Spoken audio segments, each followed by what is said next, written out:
C'est ça que ça veut dire être un chrétien et vivre dans cette foi.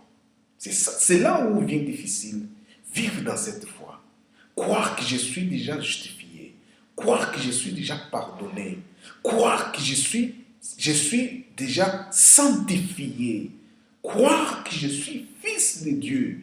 Croire que Dieu est ton Père. Croire que des promesses qu'il a promis, hein, la vie éternelle, la vie abondante qu'il a promis, que Seigneur Jésus-Christ a promis dans notre vie à nous, ça va réaliser. Mais ça ne peut pas réaliser si on n'a pas foi en ça, si on n'a pas la foi en sacrifice que Seigneur Jésus-Christ a fait par nous à la croix. Donc, ça, c'est quelque chose qu'il faut mettre dans la... Il faut que ça reste dans l'esprit, ça reste dans notre façon d'imaginer, de penser. Donc, c'est quelque chose qu'il ne faut pas, vraiment, il ne faut pas oublier. Parce que c'est ça, être chrétien. Être chrétien, c'est vivre dans la foi. Si on ne vit pas dans la foi, on n'est pas un chrétien. Donc, c'est pour cela que Paul dit, il n'y a pas de sens aux Galates, dépourvu de sens. Aujourd'hui aussi, ce n'est pas la Galate, ce n'est pas l'église de Galate, c'est l'église aux Galates, c'est aujourd'hui des églises qui sont par le monde, le monde ailleurs, où les prédicateurs prêchent, où les chrétiens sont de nouveau ramenés à l'ancienne alliance, sont de nouveau ramenés à l'ancien testament, sont de nouveau obligés à soumettre à des lois et des sacrifices que Seigneur Jésus-Christ est venu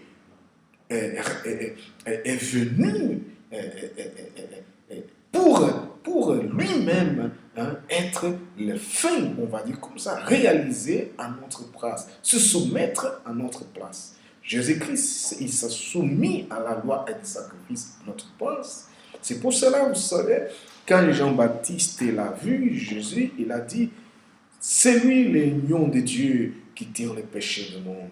C'était exemple parce que des sacrifices qui étaient faits par des animaux, donc par des lions, des boucs, pour pardonner le péché, pour plusieurs commandements. Ces sacrifices-là, Jésus-Christ lui-même, ça fait cet sacrifice en acceptant en mourir la mort dans la croix.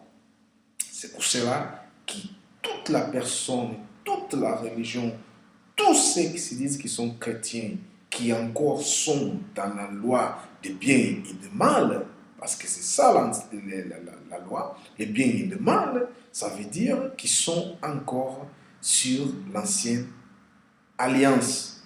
Ils ne sont pas encore arrivés à... La voile n'est pas encore déchirée pour arriver aux places dans le lieu des saints, ça veut dire auprès du Seigneur Jésus-Christ, entrer dans la vie du Seigneur Jésus-Christ et vivre avec Jésus-Christ dans leur vie. C'est ça qui est dommage dans le monde chrétien d'aujourd'hui. Donc, il faut savoir qu'est-ce que c'est la vie chrétienne qu'ils vont amener. Sachez que Jésus-Christ était crucifié pour nos péchés. Jésus-Christ était crucifié pour nous amener de nouveau à Dieu, afin que nous soyons héritiers, afin que nous soyons co-héritiers et l'héritier de Dieu. Donc, pour exemple, ici, dans le Hébreu, chapitre 10,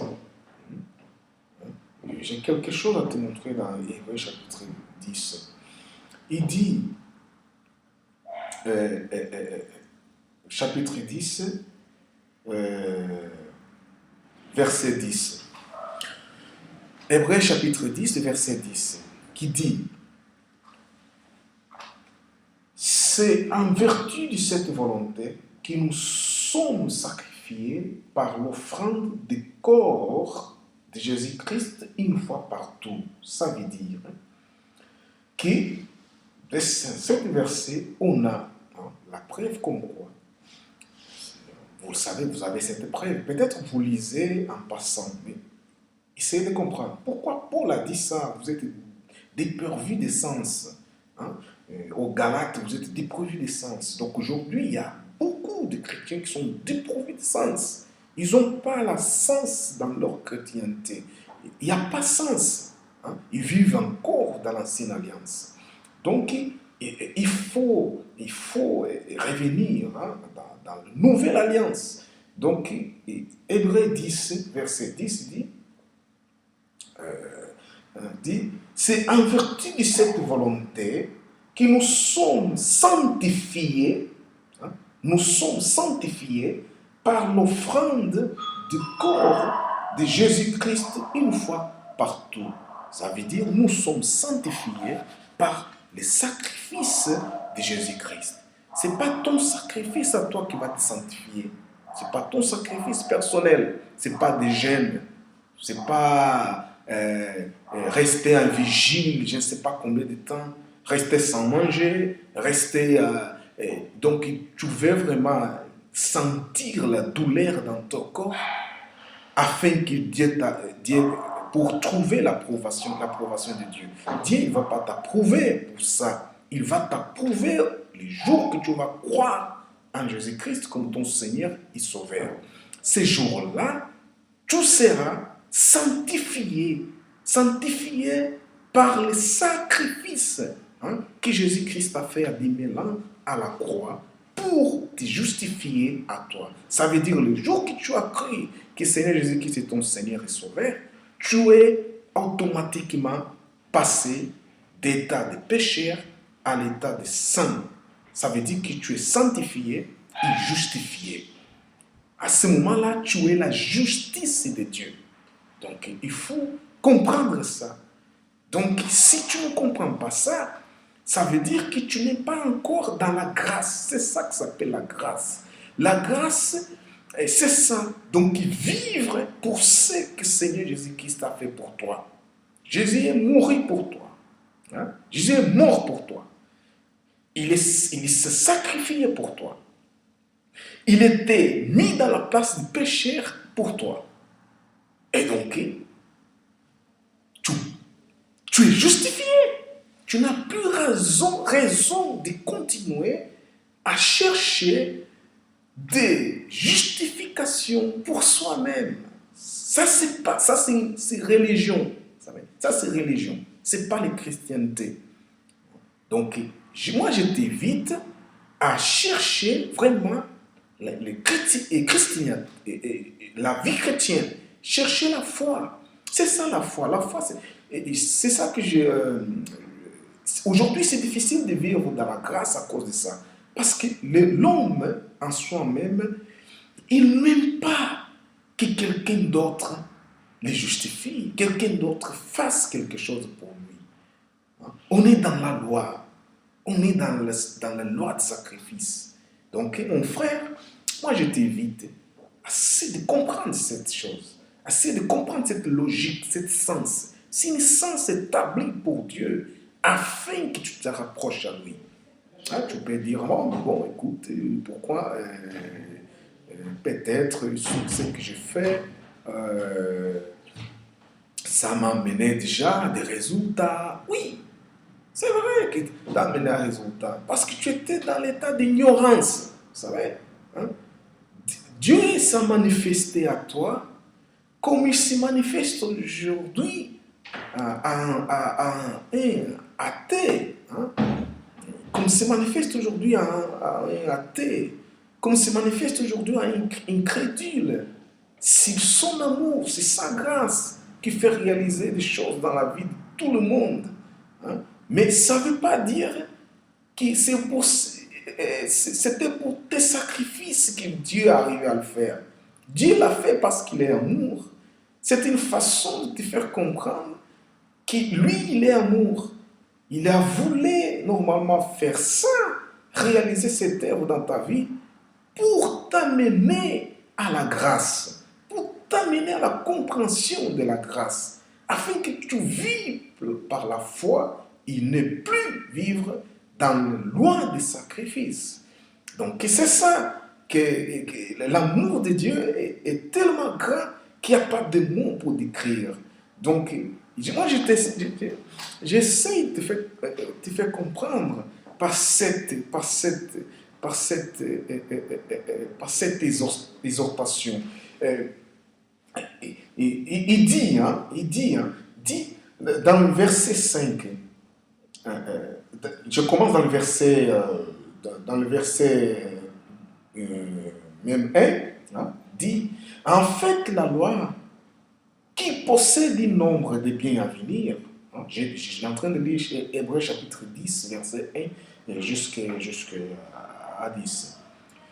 La loi qui possède un nombre, qui possède un nombre de biens à venir, et non les actes représentations des choses, ne peut jamais, par le même sacrifice qu'on offre perpétuellement chaque année, amener les assistants à la perfection. Ça veut dire que la loi que tu pratiques, c'est la loi que tu pratiques quand tu fais des sacrifices, tu es dans la loi. Donc la loi que tu pratiques, il ne va pas t'amener à la perfection.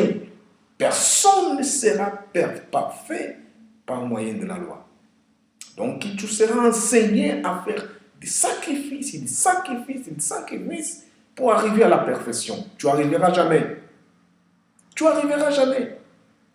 Tu n'arriveras jamais. Hein? La perfection, tu n'arriveras jamais. Il n'y a que la grâce qui peut faire Dieu te voir comme quelqu'un qui est parfait en Christ Jésus. Il n'y a que la grâce. Donc, verset 2 dit, autrement, n'aurons-nous pas cessé de les offrir?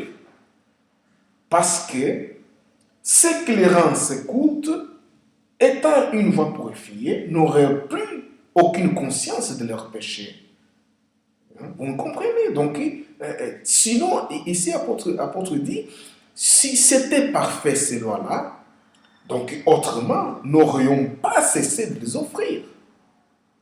Nous n'aurions pas cessé de les offrir, c'était parfait. On arrêtait de les offrir parce que ce n'était pas parfait. Il ne rend pas personne parfait. Donc, il n'y a pas raison de continuer à pratiquer quelque chose qui ne rend pas personne parfait. Et donc, verset 3 dit, mais le souvenir des péchés est renouvelé chaque année par ces sacrifices. Bon, tu te souviens très bien que quand tu fais ces sacrifices-là, c'est pour faire quoi? Si c'est pour se souvenir que tu es pécheur. C'est pas vrai. Quand tu fais des sacrifices, quand tu es de genoux, quand tu es, je ne sais pas combien de jours sans manger, c'est pourquoi? C'est pour te souvenir que tu es un pécheur. Que tu es un pécheur. Et donc, c'est pour cela qu'il ne peut pas te rendre parfait. Et donc, y étant une fois purifiés, n'auraient plus aucune conscience de leur péché. Donc, il dit que quand tu fais ces sacrifices-là, ça veut dire que tu n'auras plus conscience de tes péchés. C'est ça, dans ces points-là, que les gens disent, ah, on est tous des pécheurs. On est tous des pécheurs. Non, on est tous des pécheurs. Parce qu'ils se souviennent tout le temps de leurs péchés. Pourquoi ils se souviennent tout le temps de leurs péchés? À cause de leurs sacrifices, des prédications qui sont prêchées dans leurs églises, qui les amènent de retour dans l'état de pécheurs. Donc, c'est ça qui fait que leur conscience est toujours dans l'état de pécheur. Donc, ils ne se sentent pas justifiés, pardonnés, purifiés, sanctifiés par Christ. D'ailleurs, ils se disent, bon, oui, disent que Jésus-Christ est mort dans la croix pour nous, mais je ne vois pas la manifestation